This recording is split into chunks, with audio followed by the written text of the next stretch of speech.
Hello students, welcome back to my YouTube channel Success Sarathi. Myself Namya करत्याल. आज की हमारी video MPSC 003 subject की है. जिनके भी पास ये सब्जेक्ट है या फिर पश्चिमी राजनीतिक चिंतन संबंधी विषय है, उन सभी के लिए ये वीडियो इम्पॉर्टेंट है. टॉपिक है वेरी इम्पॉर्टेंट टॉपिक है रूसो का सामान्य इच्छा का सिद्धांत यानी कि जनरल विल. रूसो का सामान्य इच्छा का सिद्धांत. रूसो कौन थे भाई? रूसो फ्रांस के एक महान विचारक रहे हैं जिन्होंने राजनीति और समाज आदि के संबंध में अपने बेहद ही महत्वपूर्ण विचारों को अपने ग्रंथ, एक उनका ग्रंथ है, एक उनके द्वारा लिखा गया उनकी बुक है जिसका नाम है द सोशल कॉन्ट्रैक्ट, उसमें संपन्न किया, उसमें संकलन किया है अपने विचारों को. और साथ ही साथ जो इनकी सामान्य इच्छा के संबंध में विचार हैं उनका भी वर्णन सोशल कॉन्ट्रैक्ट नामक पुस्तक में ही किया है. रूसो को फ्रांस में होने वाली 1789 की क्रांति का अग्रदूत माना जाता है. रूसो के विचार एक अन्य दार्शनिक जॉन लॉक से काफ़ी मेल खाते हैं, यानी कि दोनों के विचारों में काफ़ी निकटता है.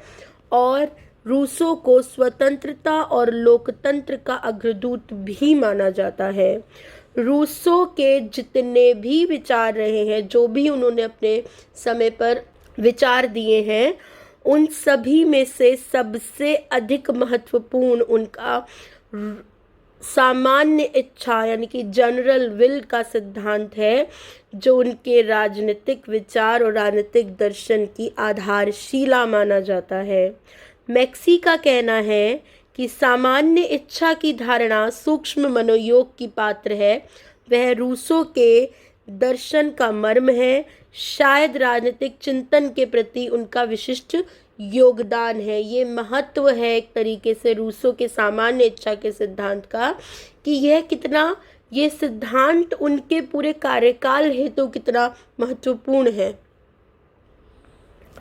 रूसो का सामान्य इच्छा का सिद्धांत बेहद विवादास्पद रहा है, यानी कि महत्वपूर्ण है तो विवाद भी हुए हैं.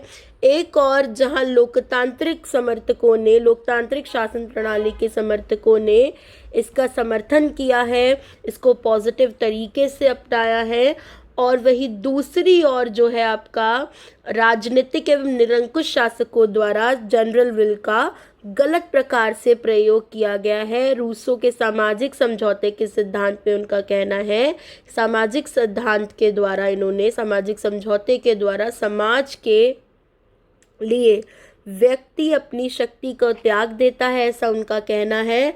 उससे उनकी व्यक्तिगत इच्छा का स्थान सामान्य इच्छा ले लेती है, यानी कि व्यक्ति अपने स्वार्थों को भूल करके जन कल्याण के लिए कार्य करता है, जनता के लिए कार्य करता है. सामान्य इच्छा की व्याख्या, रूसो ने दो इच्छाएं बताई इसकी व्याख्या के लिए. सबसे पहले इन्होंने बताई, एक है यथार्थ इच्छा यानी कि एक्चुअल विल, और एक है आदर्श इच्छा यानी कि जनरल विल, रियल विल.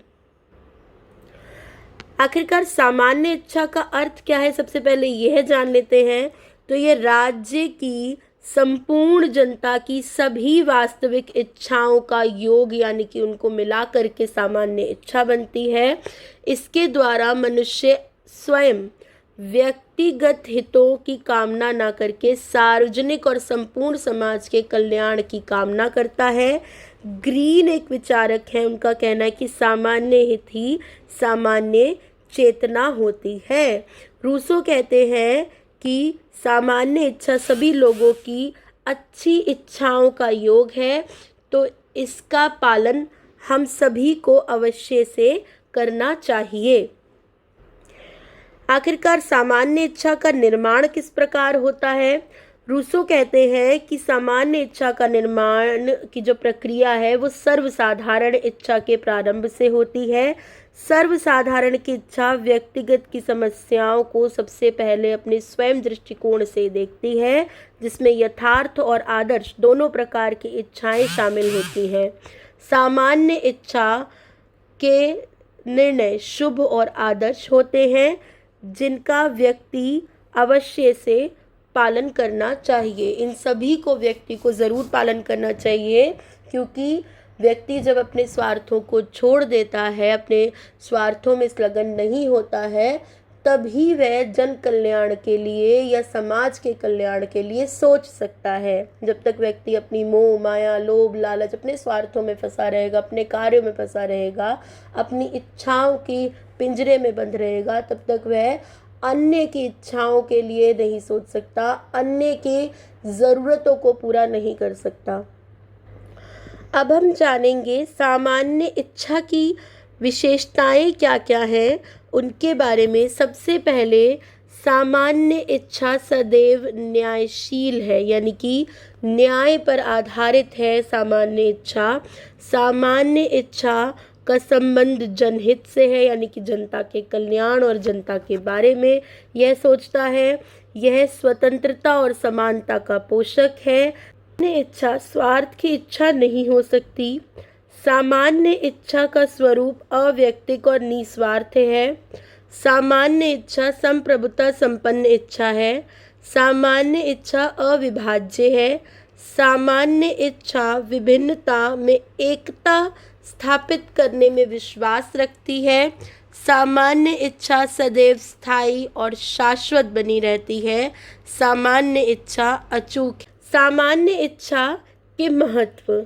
यह सिद्धांत लोकतंत्र का पोषक है, जन कल्याण का मार्ग प्रशस्त करता है या जन कल्याण के लिए कार्य करता है, आदर्शवादी विचारधारा को प्रेरणा प्रदान करता है, यानी कि आदर्शवादी जो विचारधारा है उसको विकसित करता है, कल्याणकारी राज्यों का विकास करता है, सामान्य हित पर बल देता है और साथ ही साथ राष्ट्रवाद का अग्रदूत है, राष्ट्रवाद का सबसे बड़ा प्रेरक माना जाता है। रूसो की सामान्य इच्छा के सिद्धांत की बेहद सी विशेषताएं और महत्व आदि हमने पढ़ा है। इतना ज़्यादा चर्चित सिद्धांत होने के कारण सामान्य इच्छा के सिद्धांत की बेहद से विचारकों द्वारा आलोचनाएं भी की गई है, जो व्यवहारिक सी बात है।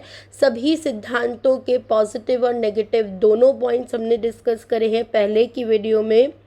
कोई विचार होगा तो इसके सकारात्मक और नकारात्मक दोनों पहलू होंगे, और नकारात्मक पहलुओं को अन्य विचारकों द्वारा विशेषता भी होती है। मतलब कि एक विचार है, किसी विचारक द्वारा दिया गया सिद्धांत है, और यदि कोई दूसरा विचारक उसकी आलोचना नहीं कर रहा, मतलब वह विचार महत्वपूर्ण नहीं है, ऐसा भी माना जाता है। तो सबसे पहला सामान्य इच्छा का सिद्धांत में हम इसकी जो आलोचना है वो पढ़ेंगे। अस्पष्ट और अव्यवहारिक है। कुछ विचारकों को ऐसा मानना है कि जो रूसो द्वारा दिया गया सामान्य इच्छा का सिद्धांत वह पूरी तरह से स्पष्ट नहीं है और इसको निजी जीवन में व्यवहार में उतारा नहीं जा सकता है, अपनाया नहीं जा सकता है। सामान्य हितों की व्याख्या असंभव है, मतलब सामान्य हित आखिरकार है क्या उसको बताना संभव नहीं है, जिसकी वजह से यह सिद्धांत अव्यवहारिक सा प्रतीत होता है। इसकी व्याख्या संभव नहीं है। सामान्य हितों की निरंकुशवाद का पोषक है, यानी कि मैंने पहले भी आपको बताया कि जो निरंकुश शासक है उनके द्वारा सामान्य इच्छा का सिद्धांत जो है उसका गलत प्रयोग किया गया सामान्य इच्छा का, जो कि इस सिद्धांत पर एक नेगेटिव इम्प्रेशन डालता है। वर्तमान काल में यह पूरी तरह से अव्यवहारिक है, क्योंकि वर्तमान जो काल है वो स्वार्थियों का काल है। यह कल्पना मात्र ही एक सिद्धांत है, यानी कि कल्पना में ही इसको जिया जा सकता है। रियलिटी में इस सिद्धांत को लागू करना और जीना संभव नहीं है। आई होप आपको मेरी ये वीडियो पसंद आई हो। अगर आपको मेरी वीडियो अच्छी लगी हो तो वीडियो को लाइक कीजिए कमेंट करके मुझे ज़रूर बताएं और साथ ही साथ अपने ग्रुप्स में, स्टडी ग्रुप्स में इसे शेयर करें ज़्यादा से ज़्यादा।